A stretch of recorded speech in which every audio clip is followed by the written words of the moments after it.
Hey YouTube, how you guys doing? My name is Kyle, you know me as Dragonmar, and welcome to a new video. In this video, we'll be discussing 3 of the best solo queue agents. I'm going to go over a little bit about each agent, how to play them, and why they're so good in solo queue. Hopefully answering the question I get all the time, which is what agent should I play in solo queue?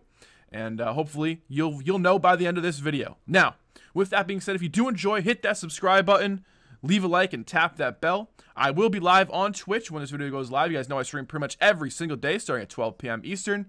And with that being said, let's start the video. Alright, to start things off, I want to talk about how to select an agent in solo queue and sort of some of the criteria and sort of the things I was looking for when I was trying to figure out which agents I want to talk about. So, first of all, the reliance on yourself and the ability to sort of play without needing extra help from the team in a lot of ways was a big part of this. So the first 2 agents I'm going to talk about are almost agents you could play entirely without a team, and I really tried to stay away. I think there were some great choices, but at the end of the day, when we are talking about solo queue, you really have to be thinking about things through the eyes of, what if my team does absolutely nothing with me? What if they don't talk? What if they don't trade kills? What if they don't follow my utility? Things like that. And that's really the biggest thing I was looking at when I was trying to make this list of the 3 best, at least from my opinion. Now, I also want to say that I did not include a certain agent in here. They go by the name Reyna. The reason I didn't include Reyna is because I believe that she is one of the most feast or famine agents in the game, where you're either doing absolutely incredible with her or absolutely nothing at all. And I have seen both sides of that in my own gameplay. So for any Reyna fans out there, you won't be seeing me talk about her in this, just simply because I want agents that you can jump onto, get a ton of value out of, even if you're not having the best game. And I think that's really what makes them strong in solo queue. And without any further ado, let's get into the first agent. Alright, the first agent is, of course, Phoenix. Now, this should surprise literally nobody. You're actually probably watching my Phoenix gameplay right now. I rarely play Phoenix, but the fact that I can drop 26 kills when I barely play the agent is just sort of indication to myself, once again, that yes, Phoenix is incredibly strong, especially when you're using him properly, which of course I don't do. But the fact that you can get 26 kills even when you're not using him to the best of your ability, yeah, he's strong. And there's a lot of reasons why. So let's talk about his utility really quick. So he's got his Molly, right?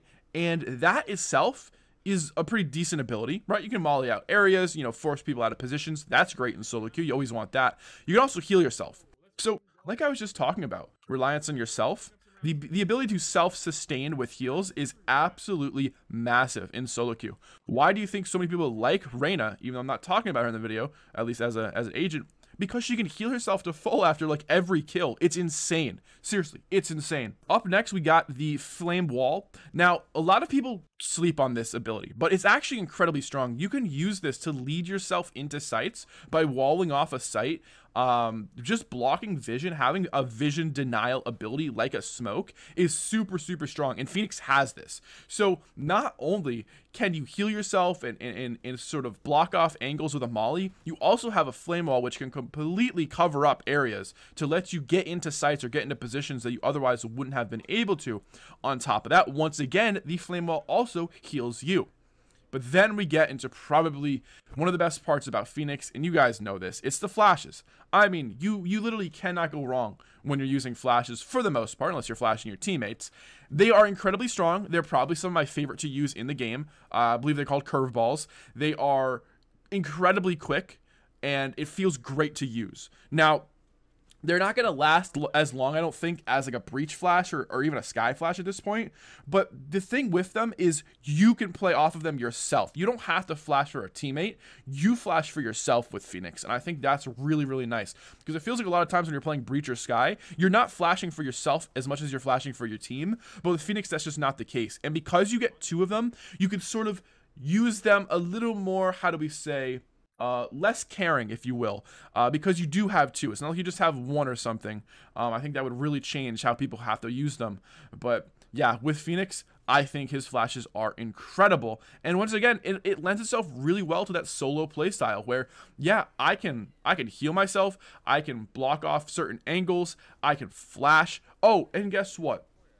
I also have one of the best ultimates probably in the game for any kind of duelist or entry fragger. I get an extra life. I mean, Phoenix's ultimate is something that I think is probably the best ultimate for entering into any site, simply because you get a free player that can be traded and cost your team essentially nothing. Being able to run into site with another life, you're either getting a ton of information, getting a kill, or you know, something in between that. I mean, it is unbelievable how good that ult is. And the problem is sometimes I think that people just don't use the ult at the right times. So what ends up happening is they end up holding on to it for too long, and then they only get 1 or 2 ults per half. I think realistically, especially if you're good at farming the orbs, you could get at least 4 ultimates in a half with Phoenix. And that's, if you're on attack, I mean, that's potentially 4 attacks onto a site with an ultimate leading your team in. I mean, that is incredible how good that can be used. I really, really cannot overstate just how good Phoenix's kit is for solo queue. And if I had to put him on a leaderboard, he'd be number 1. I mean, there is nothing better in my opinion than Phoenix. You've got the perfect agent if you are an aggressive player looking to entry frag, looking to sort of take control of these games on your own, similar to how you would with someone like Reyna. I just think that Phoenix's kit lends itself super well, because even if you're not having the best game, you can still get a ton of value out of him with your flashes or with your ult. Even if you're not killing people with your ult, remember, your team can still follow you into sites, take control that way. And that, my friends, is why, in my opinion, Phoenix is the best agent in the game to solo queue. All right, the second agent I want to talk about, I promise there's no bias, is Omen. Now, if you have ever been in my stream, you might have asked me why I play Omen, and the simple answer is I feel like you can't go wrong with an Omen in solo queue. I actually had some confirmation of this recently in one of my matches where I heard some people talking, and someone asked something about Omen, and one of the guys was like, dude, no one is ever going to get mad to have an Omen on their team. And I was like, that is the truest thing I've ever heard. The reality is that Omen does not excel at anything aside from sort of smokes. I think his smokes are the best in the game. You know, being able to smoke across the map, essentially, having them regenerate. So if you mess something up, you still get another shot a little later on in the round. I think that is absolutely massive. Because it means that if you don't want to take a site right off the bat, you go for your 2 smokes on a site, and for some reason your team falls off, you can wait, regenerate those smokes, and then go again. That doesn't happen with Brim. When you mess up your smokes with Brim, they're gone. They're gone for good. You don't get them again later in the round. I think that makes Omen actually very, very strong in that sense. But essentially what I'm talking about here is, you know, he's not going to have the best flash in the game, right? He has paranoia, but he does have a flash. You know, he doesn't have the quickest movement abilities in the game. He's not like a Jet, but he does have Shrouded Step. He can get on top of stuff. He can reposition behind cover. And that is sort of where I see Omen coming in as the most, or one of the most versatile agents. He can play any bomb site. He can lock down a site by himself if he needs to. He can smoke off mid for teammates. He just is, in my opinion, an agent that you can get value out of regardless of where you play him and how you play him. And I think that's so different than a lot of other agents in the game. You guys have seen Omen's top frag in your team, I'm sure. You've also seen them bottom frag. But what you might not realize is the bottom fragging Omen might have provided more value in that game than any other person through the use of their smokes. I mean, that's just the simple truth. I don't top frag with Omen very often. And when I do, it generally means that I, for some reason, am in the entry role. So I'm not sure what my duelists are doing. But essentially, why I want to talk about Omen in this is because I feel that when you choose Omen in a ranked game, you could play on any map, you could play on any position, in any play style. And that's just not true for a lot of other agents in the game. It really isn't. And at the same time, you know, I remember in the very beginning, I talked about reliance on yourself. And with Omen, you don't have to rely on other people. You can't heal yourself, but you have smokes. You know, you can smoke off your own site. You know, you can reposition on your own if you need to. You don't have to rely on your team. If you want to get aggressive, you do have your paranoia. You know, you can do the paranoia Shrouded Step combo if you want to get really aggro. Also, you got a pretty unique ultimate in the sense that it's great for getting information. You can teleport behind the enemies if you want to, quickly rotate across the map. There really is some cool things you can do with Omen. He's not the most flashy agent, unless you're going for those Shrouded Step plays, which, as we know, I am not very good at. But, you know, the point here still stands. is that no one is ever going to be mad at you for picking Omen, and if you can get really, really good with him, once again, just like with a Phoenix, you're pretty much unstoppable in the value you can provide to the team. And just like with Phoenix, even if you're not doing the best, you know how I said with his ultimate, you run into a site, clear it out, die. Well, guess what? Your team can trade that Phoenix ult, get site control, yada bada bing bada boom, right? Well, with Omen, even if you're not doing the best, you still have your smokes. You still have your paranoia. You can still provide a ton of support to your team. And I think that that is exactly what you're looking for in a solo queue environment, is how much can I help my team even if I'm not having the best game? And this is why it's so important for you guys to understand that sometimes playing duelist isn't always the best option for you. Because if you are someone who has a lot of very, very bad games, you actually might be hurting your team far more than if you picked an agent like Omen, where you can still give a lot of value with your smokes, even if you're not doing so well on the scoreboard. All right, and now, last but not least, the third agent I'm going to talk about is Sova. And you're probably thinking that this does vary a little from how I've been talking about Phoenix and Omen, right?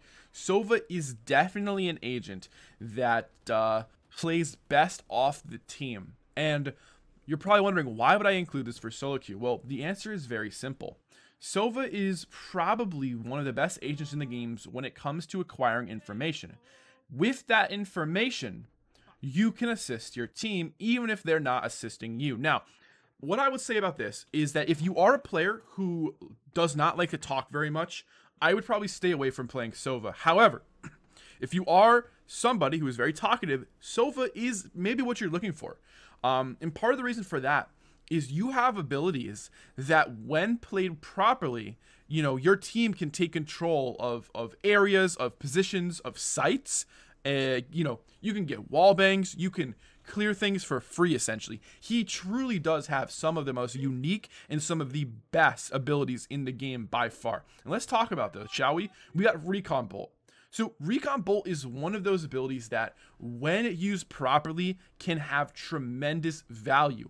Now, you don't have to rely on your team for a Recon Bolt. You can Recon Bolt for yourself to clear out positions, but obviously one of the best Recon Bolts in the game are Recon Bolts onto site during a site take. You know, as your team is entering site, the bolt goes off, spots all the enemies on site, you clear it out, get the free kills, bada bing, bada boom, you're in for free, right? Recon Bolt cannot be understated how good that is. But then you've got something like an Owl Drone. Now, the reason I love Sova for solo queue is because your Owl Drone can act like as a duelist, as an entry fragger. You can just lead yourself in with the Owl Drone, clear everything out with it, make sure nobody's there, and then move in yourself. And I love that aspect of Sova. Very similar to what I like to do with Skye with the Trailblazer. A great spot for this, obviously, a place like Cat on Ascent, when you're trying to get into tree, and you know, you've got all those close corners you gotta clear. It's kind of annoying. And it's hard to do it on your own, but with the Owl Drone, send your drone in, check everything, make sure no one's there, then move in yourself. It's perfect. And that is what makes Sova so good, is that even if your team isn't there following the drone, which they should be, you can still follow in after that because you know you cleared that position. And then we have the Shock Bolt, right? Shock Bolts are insane. You see people, you know, working on lineups all day, little geometry majors and stuff. The truth is, these Shock Bolts can be incredible and find incredible value. And I think that this is just one of those things where if you master Sova, you can get value where no one else sees the value. And I think that that makes him really, really unique in the sense that he has one of these super high skill capabilities where you can just keep going and keep getting better and better and finding all these different positions to use them from. And I think that's pretty insane. You know, you've got the capability of almost stopping a rush in its tracks on your own. I mean, you've got the capability of killing a bomb planter or a bomb diffuser, you know, and having time expire or something, right? I mean, there is seriously so many options with these Shock Bolts if you learn the lineups and how to use them. I mean, it's amazing what people have come up with, seriously. It sucks to play against a good Sova. And that's part of the reason why I put him in this video, is because I'm thinking of my own experience. When there's a good Sova on the other team, I'm terrified because I know I'm going to die to abilities more than any other time in my life. And speaking of abilities, well, let's talk about Hunter's Fury. Let's talk about the ultimate, right? I mean, you've got an ultimate that fires super long across the map, does, half health worth of damage with one hit or more. I mean, it's incredible how strong it is. Now, it's not the easiest to use, but you pair it up with things like, let's say, a recon bolt or your owl drone, and you dart someone. I mean, then you're looking at like free kills almost. You've also got the ability to once again kill planters or diffusers by ulting the bomb wherever it's being planted or diffused. That's another super cool aspect. You can sort of win rounds even when you're out of position, just by using your ultimate. I think that's a wonderful aspect in solo queue, because you are going to have to retake a lot in solo queue. Let's be honest, a lot of people fall off of sites, they don't want to die, and you've got to retake. Well, Sova is one of the best retake agents in the game if he has his utility.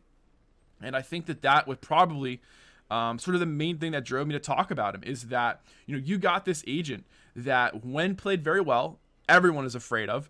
And on top of that, you've got the capability to force your team to play off of your information. Either way, they're going to learn if you dart someone, if you spot someone. So that's good. But if you are, like I said, a talkative player who maybe he's an IGLer or something, likes a shot call. Well, guess what?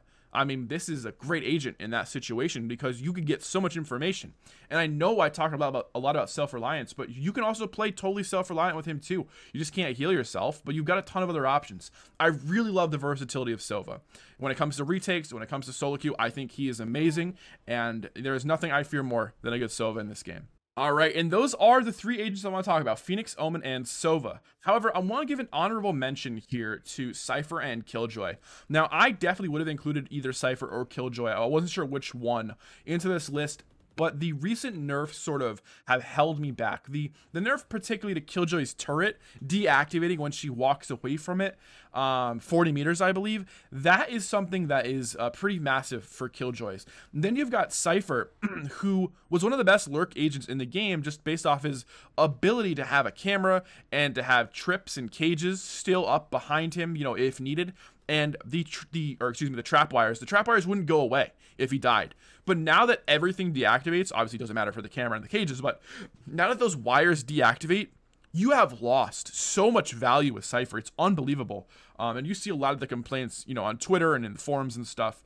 But I just wanted to give honorable mentions here. You definitely can play Sentinels very well in the solo queue, especially if you're a very defensive, very passive player. I think they still have a spot. They're definitely worse off than they were, is what I'm going to say. They're definitely worse off than they were, but they are both incredible agents before these nerfs. Now, I haven't had that much time to check out what it's like now, what the meta is. I think they can still be played, but I just wanted to mention them because I definitely would have included probably Cypher before the recent nerfs. And that is where we're going to end the video. If you guys did enjoy this video, hit that like button, subscribe, and tap that bell. Leave a comment on what you guys want to see next. Remember, I will be live when this video goes live, actually playing ranked. Come join me on Twitch, twitch.tv/Dragonmar. Would love to see you guys there. And thanks so much for watching. Hope you guys have a great day, and I'll see you next time. Take it easy, and peace.